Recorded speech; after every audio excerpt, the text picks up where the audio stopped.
Neurolingvistinis programavimas kaip metodika, kaip kryptis, jau suprantama ir žinoma, kad yra labai kriterinė, labai tokia logiška, labai tokia struktūruota ir greičiausiai būtent tai ir yra ta NLP efektyvumo, NLP technikų efektyvumo paslaptis.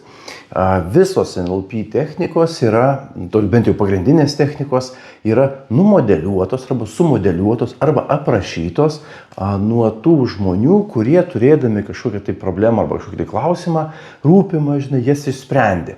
Ir tai nebuvo vienkartiniai atvejai, tai buvo daugkartiniai atvejai, ypatingai tai tos pirmos bazinės technikos, kurios įeina į NLP praktiko kursą, tai jas aprašinėjo patys NLP kūrėjai ir jų komanda. Tai rinko žmonės, darė apklausas, rinko žmonės, kurie susitvarkė su aukščio baime, su skrydžio baime, kurie metė rūkyti, kurie atsisakė alkoholio, kurie, išdrįso kalbėti viešai. Rinko tokius žmonės ir aprašinėjo jų elgesio modelius. Žiūrėjo, ką jie tokio darė, kaip jie tai susitvarkė, kokius klausimus sprendė, kokius metodus taikė ir žiūrėjo, kas kartojas.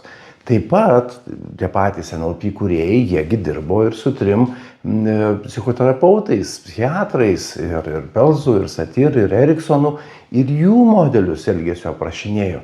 Tai reiškia, kad NLP yra produktas efektyvių elgesio modelių ir tie efektyvūs elgesio modeliai pavadinti technikomis ir sudėti visą NLP tokią papkę, NLP knygą į tai, kas sudaro NLP.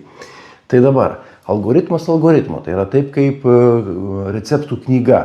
Ne kiekvienas žmogus, paėmęs receptų knygą, iš karto galėtų iškepti, paruošti tą valgį, tam reikalingas tam tikras procesas. Tai kurgi tos sėkmės arba tos efektyvumo paslaptis. Tai pirmas žingsniukas, kuris yra labai, labai svarbus, bent jau mano akim žiūrint, tai yra tai, kad kokia bebūtų situacija, tokia netgi pagrindinė NLP taisyklė tai sako, kad kokia bebūtų situacija, pridėk jai norimus, reikalingus, tiksliau resursus ir bus norima situacija.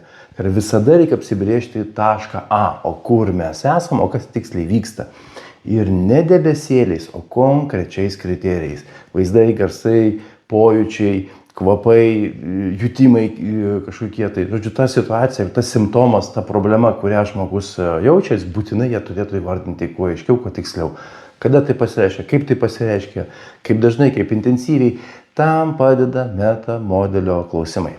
Tai va, tai tokia NLP taisyklė, esama situacija, esama būsena, plus norimi arba turimi arba reikalingi resursai ir žiūrėk jau norima situacija. Toks sprendimo būdas, taip veikia NLP technikos. Ir grįžtam prie to žmogaus, kuris taiko tas NLP technikas. Ir tokie keli pagrindiniai principai, labai svarbus principai.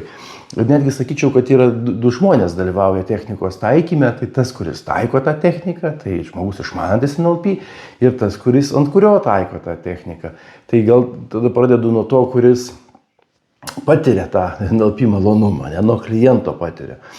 Pradėsim nuo kliento. Tai labai svarbus momentas yra, kad klientas nebandytų pataikauti konsultantui, nebandytų apsimesti, jog jau tikrai kažkoks procesas yra, kad jisai tikrai išgyventų, jo įsitraukimas būtų tikras ir natūralus, kad jis nebandytų pataikauti, nes bandymas pataikauti, tai jis tokį apsimestinį efektą sukuria ir konsultantas gali paklausti, kaip tu jautiesi, klientas sakys, oi labai gerai man palengvėjo, nors viduje jokio pokyčio neįvyko, jokia būsena nepasikeitė. Tai tikrai nebus rezultato, mes tai netgi atskirai vadinam tokiu pasipriešinimu procesui, geriau iš lėto, bet kokybiškai, negu, bandyti bet kaip, bet svarbu, kad viską praeiti, visus etapus, visus žingsnius. Taigi tokie rekomendacijos klientui, tai nepataikauti, o stebėti, kas vyksta. Dėl labai paprastos priežasties.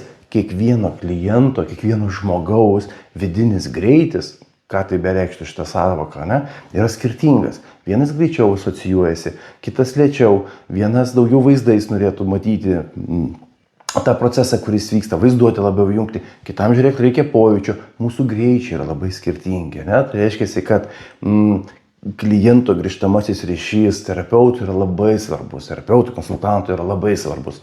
Iš čia pereinu jau prie terapeuto, prie to konsultanto tokių pagrindinių 6 principų. Tai pirmas principas, tai jisai turi tikėti, kad šitos technikos veikia. Tai tos NLP prielaidos ir jo asmeninė patirtis santykė su NLP, jam turėtų tą tikėjimą pastiprinti. Jis turėtų žinoti, kad tai, ką aš darau, tai yra efektyvu, tai veikia ir aš turiu tokią patirtį.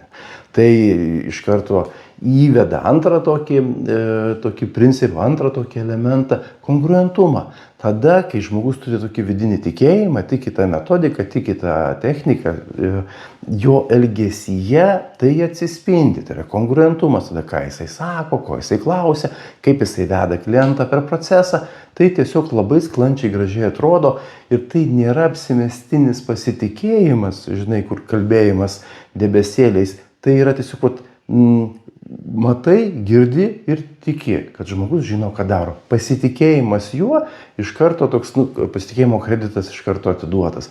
Manau, suprantu, įsivaizduoju, jaučiu, kad jisai supranta, ką daro.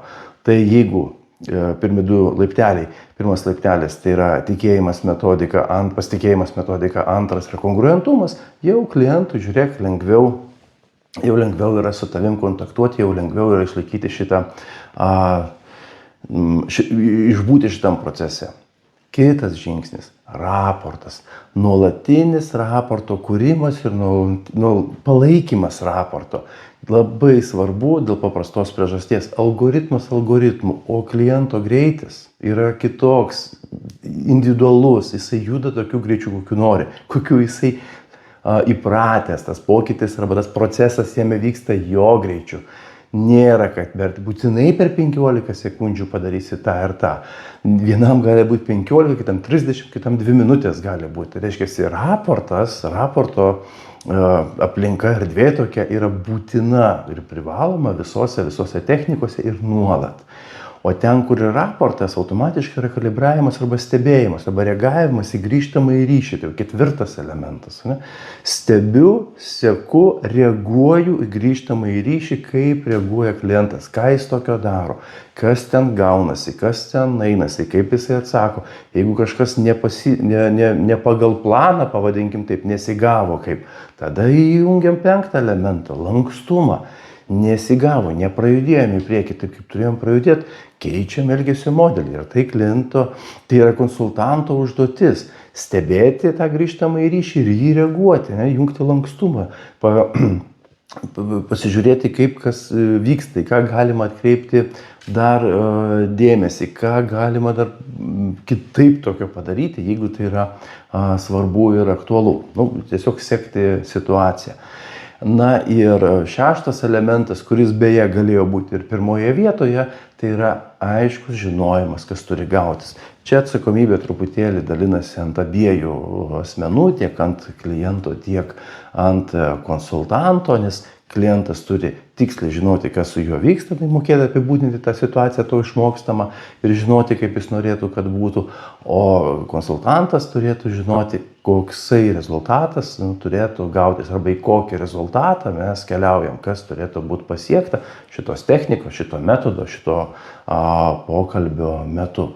Taigi šie 6 elementai plus 2 žmonių santykis, plus žinojimas to, kad NLP technikos, ypatingai tos bazinės, tos klasikinės technikos, tai yra pasiteisinusių problemų sprendimų algoritmai, parodo, patvirtina, jog NLP technikos yra efektyvios. Ir šiom dienom, tai pasaulyje gali rasti ten šimtus skirtingų NLP technikų, aš už visas garantuoti negaliu, bet žinau, kad tie, kurie vadovaujasi šitais 6 principais, jie tikrai gali bet kurią techniką lengvai perimti, nes išmokti naujo kažko, tai kai turi tvirtus gerus pamatus, pavyzdžiui, baigęs NLP praktiko kursą, tikrai yra žymiai lengviau. Taigi geros pažinties su NLP ir ką gali žinoti, kokiam NLP kontekste mes su jumis susitiksim.